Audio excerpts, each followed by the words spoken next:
Ready to move in premium triplex villas at Kollur APR projects. గౌరవనీయులు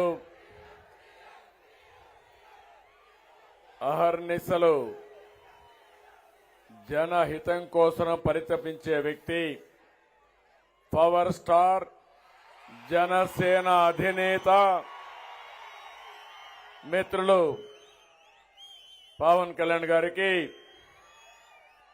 వేదిక పైన వేదిక ముందర ఈరోజు పెద్ద ఎత్తున జై హో బీసీ డిక్లరేషన్ కోసం విచ్చేసినటువంటి తెలుగుదేశం జనసేన నాయకులకు, కార్యకర్తలకు, ప్రజా సంఘాలకి అందరికి కూడా పేరు పేరున మనస్ఫూర్తిగా నమస్కారాలు, అభినందనలు, శుభాభినందనలు. మొట్టమొదటిసారిగా ఈ శుభ సందర్భాన జ్యోతిరావు పూలే గారిని తలుచుకుంటూ స్మరిస్తూ ఎన్టీ రామారావు గారు జ్యోతిరావు పూలే ఏదైతే ఆశించారో తూచా తప్పకుండా పాటించిన వ్యక్తి నందమూరి తారక రామారావు గారు.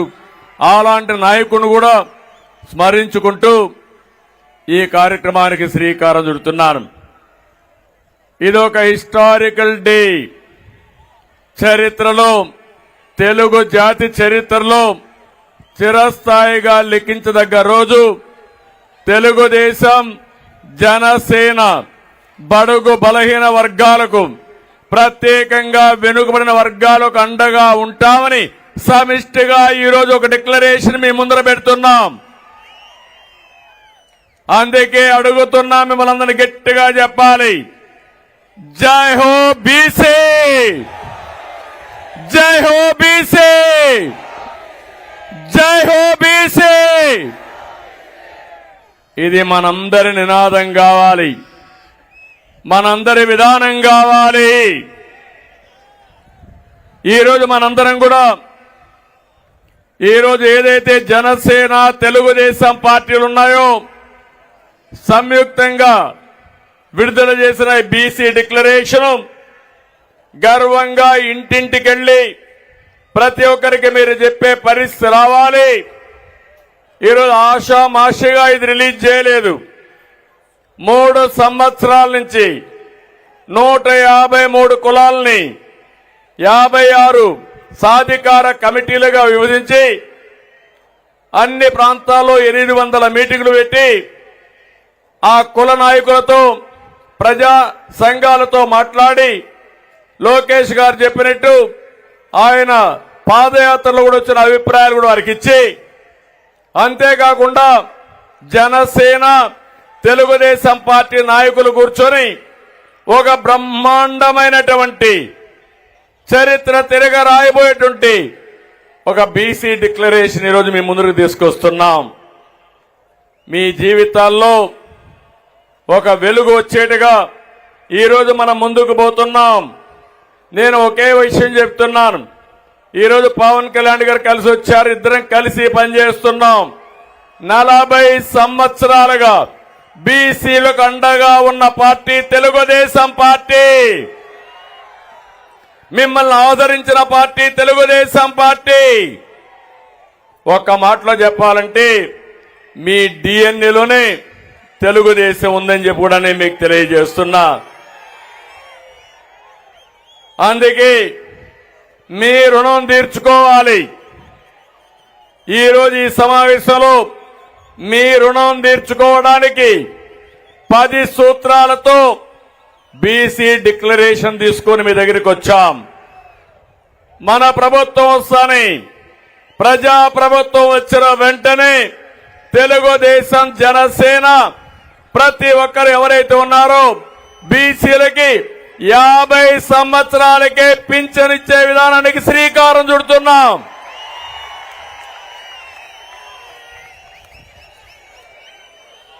అందులో కూడా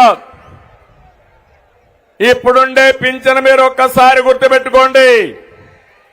పింఛన్ ప్రారంభించింది ఎన్టీ రామారావు గారు 35 రూపాయలతో ప్రారంభించారు. దాన్ని 70 రూపాయలు నేనే చేశాను. తర్వాత వచ్చినప్పుడు 200 ఉంటే 200 నుంచి 2000 రూపాయలు చేసిన పార్టీ తెలుగుదేశం పార్టీ. ఇప్పుడు హామీ ఇస్తున్నా, అంచెల వారీగా వీళ్ళు చేశారు. అదే తెలుగుదేశం ఉంటే మొట్టమొదటిసారిగానే వచ్చేది 2019లో.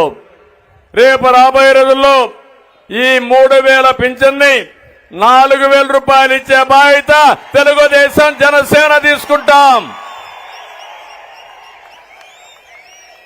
బీసీ సప్లాన్ ఏం తమ్ముళ్ళు పెట్టారా వీళ్ళని మిమ్మల్ని అడుగుతున్నా.